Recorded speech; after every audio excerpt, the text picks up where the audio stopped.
said, the UN Charter and international law have become obsolete. Now everyone invokes international law, but at that time they started saying that everything was outdated. Everything had to be changed. Indeed, some things need to be changed, as the balance of power has changed. It's true, but not in this manner. Yeltsin was immediately dragged through the mud, accused of alcoholism, of understanding nothing, of knowing nothing. He understood everything, I assure you. Well, I became president in 2000. I thought, okay, the Yugoslav issue is over, but we should try to restore relations. Let's reopen the door that Russia had tried to go through. And moreover, I said it publicly, I can reiterate. At a meeting here in the Kremlin with the outgoing President Bill Clinton, right here in the next room, I said to him, I asked him, Bill,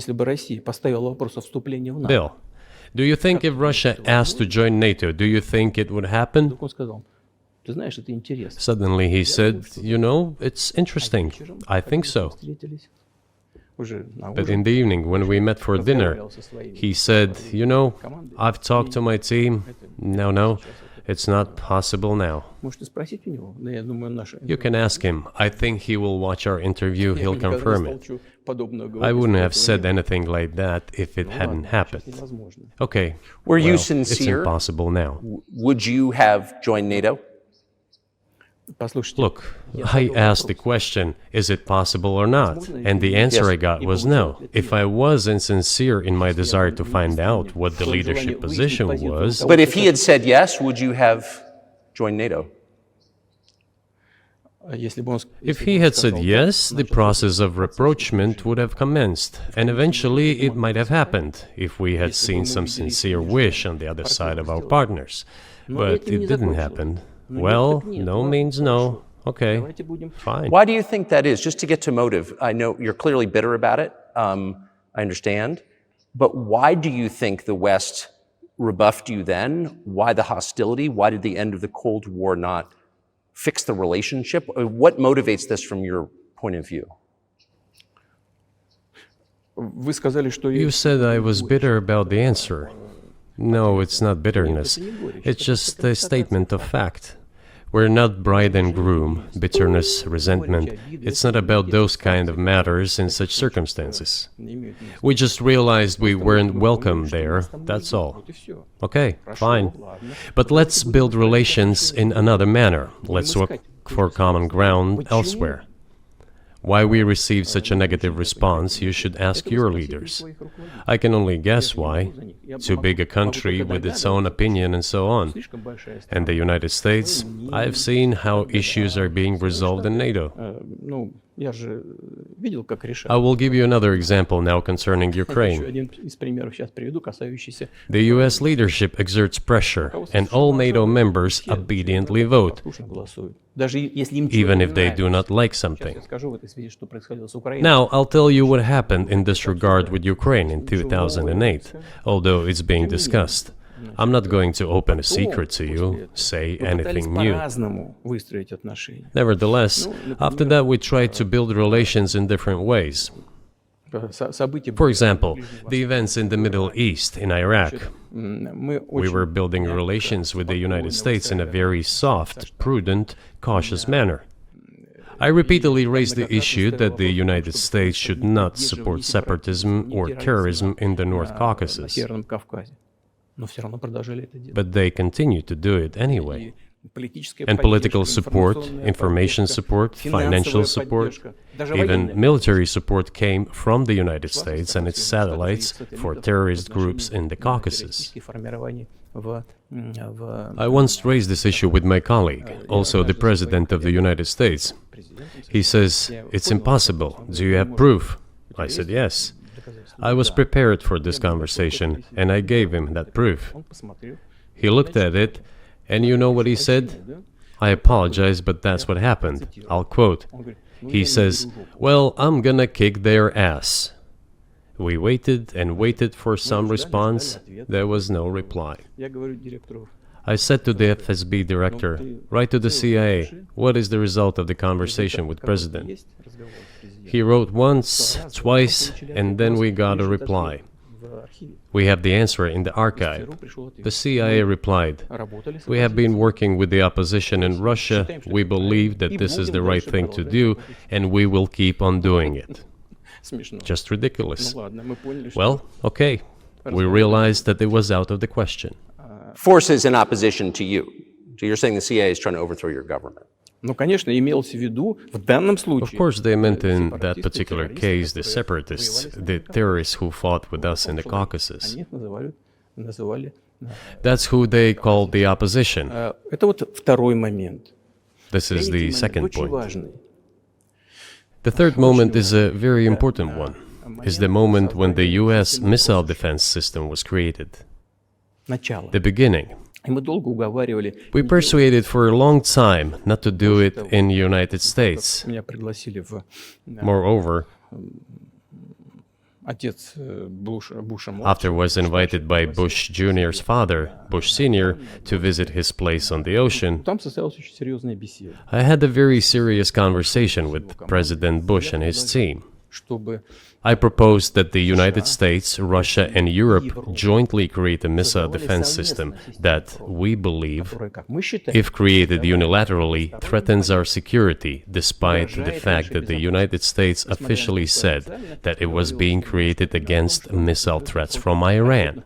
That was the justification for the deployment of the missile defense system. I suggested working together, Russia, the United States, and Europe. They said it was very interesting. They asked me, "Are you serious?" I said, "Absolutely." May I ask, what year was this? ну, я не помню, вот I don't remember. в интернете, когда я был. It is easy to find out on the internet when I was in the USA at the invitation of a Bush Sr. It is even easier to learn from someone I'm going to tell you Мне about. сказали, это очень интересно. I was told it was very interesting. I said, just imagine if we could tackle such a global strategic security challenge together. The world will change. We'll probably have disputes, probably economic and even political ones, but we could drastically change the situation in the world. He says yes, and asks, "Are you serious?" I said, "Of course. We need to think about it," I'm told. Вот в этот кабинет. I said, "Go ahead, please." Then Secretary of Defense Gates, former director of CIA, and Secretary of State Rice came in here, in this cabinet, right here at this table. They sat on this table. Me, the foreign minister, the Russian defense minister on that side. Министр обороны. They said to me, Они мне "Yes, we have thought about it. We agree." I said, "Thank God, great, Но but with some exceptions." So twice you've described US presidents making decisions and then being undercut by their agency heads. So it sounds like you're describing a system that's not run by the people who are elected in your telling. именно так. That's right, Конечно, that's в right. итоге нас послали подальше. Я не буду. In the end, they just told us to get lost.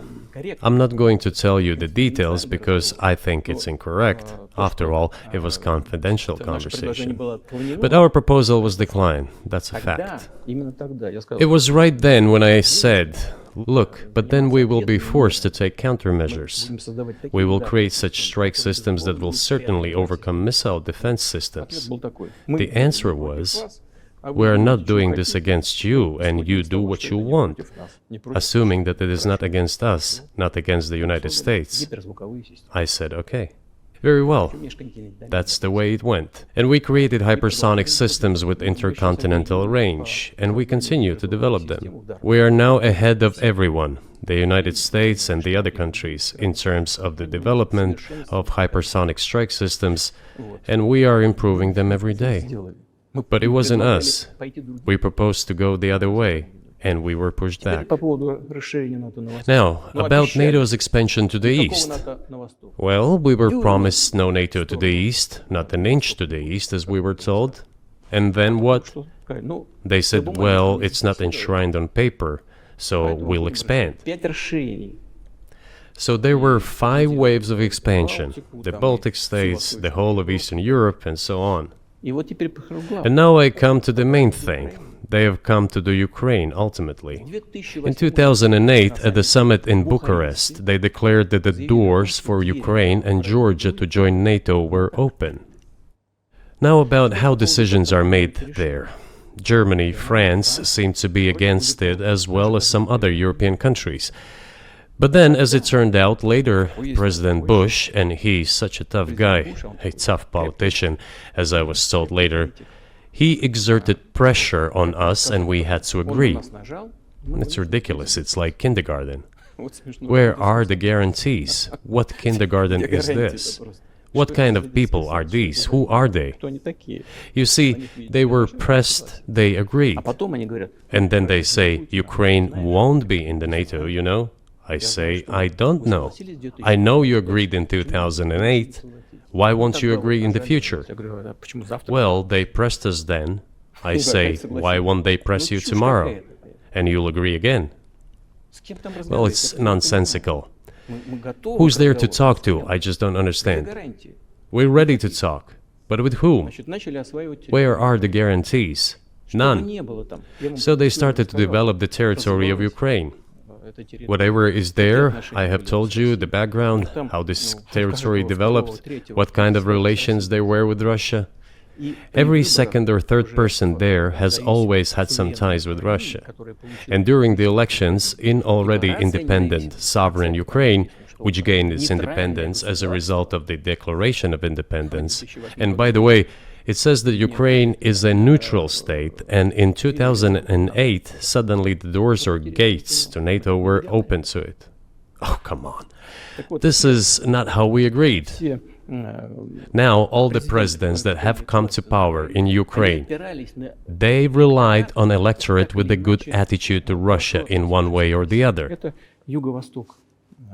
This is the southeast of Ukraine. This is a large number of people. And it was very difficult to dissuade this electorate, which had a positive attitude towards Russia. Viktor Yanukovych came to power, and how? The first time he won after President Kuchma, they organized a third round, which is not provided for in the constitution of Ukraine. This is a coup d'etat. Just imagine, someone in the United States wouldn't like the outcome. In 2014? Before that. No, this was before that. After President Kuchma, Viktor Yanukovych won the elections. However, his opponents did not recognize that victory. The US supported the opposition, and the third round was scheduled. What is this? This is a coup. The US supported it, and the winner of the third round came to power. Imagine if in the US something was not to someone's liking, and the third round of election, which the US Constitution does not provide for, was organized. Nonetheless, it was done in Ukraine. Okay, Viktor Yushchenko, who was considered a pro-Western politician, came to power. Fine, we have built relations with him as well. He came to Moscow with visits. We visited Kiev. I visited too. We met in an informal setting. If he's pro-Western, so be it. It's fine. Let people do their job. The situation should have developed inside the independent Ukraine itself. As a result of Kuchma's leadership, things got worse and Viktor Yanukovych came to power after all. Maybe he wasn't the best president and politician, I don't know. I don't want to give assessments. However, the issue of the association with the EU came up. We have always been lenient to this, suit yourself.